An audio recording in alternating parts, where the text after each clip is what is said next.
Crypto currency को regulate किए जाने को लेकर सरकार की ओर से क्रिप्टो कानून लाने की तैयारी की जा रही है। संसद के मौजूदा शीतकालीन सत्र में crypto currency and official digital currency regulation bill 2021 पेश किए जाने की योजना है।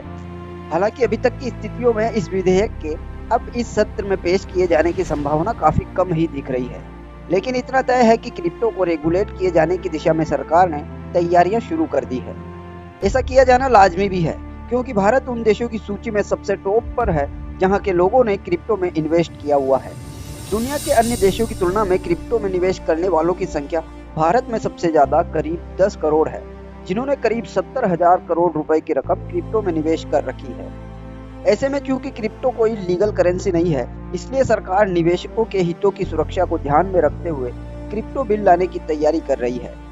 आरबीआई की ओर से भी कई बार क्रिप्टो के बारे में बयान सामने आ चुके हैं और केंद्र सरकार भी क्रिप्टो पर विधेयक लाने का प्रस्ताव दे चुकी है, जिसमें आरबीआई की ओर से सरकारी डिजिटल करेंसी लाए जाने की बात भी बताई गई थी। ऐसे में इस सरकारी करेंसी को लॉन्च किए जाने की भी पूरी तैयारी है, जिसका नाम भी लगभग तय हो चुका है।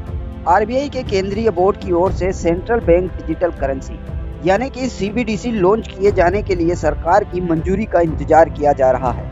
आरबीआई की ओर से सीबीडीसी को 2 चरणों में लॉन्च करने की योजना है। सबसे पहले reserve bank wholesale based CBDC launch करने जा रहा है, जिसका डेवलपमेंट लगभग पूरा हो चुका है, जिसके बाद अब यह पायलट टेस्टिंग के लिए जाएगा। इसके अलावा आरबीआई को सरकार से आखिरी मंजूरी का भी इंतजार है, जिसके तहत वह सीबीडीसी को बैंकिंग रेगुलेशन एक्ट के तहत करेंसी में शामिल कर सके। सीबीडीसी दरअसल किसी भी क्रिप्टो करेंसी की तरह नहीं होगा, ना ही इसकी शक्ल रुपए या फिर पैसे की तरह होगी, बल्कि यह पूरी तरह से डिजिटल होगा। यह वर्चुअल करेंसी और क्रिप्टो करेंसी से बिल्कुल अलग होगी, जो कि पूरी तरह से सरकार के कंट्रोल में होगी। सरकार के कंट्रोल में होने से इसके जोखिम भी कम होंगे। क्रिप्टो करेंसी के विपरीत सीबीडीसी एक केंद्रीकृत मुद्रा होगी, जिसकी मदद से लोग बैंक, क्लियरिंग हाउस और बिचौलियों के भरोसे सीधे पैसा भेज सकेंगे।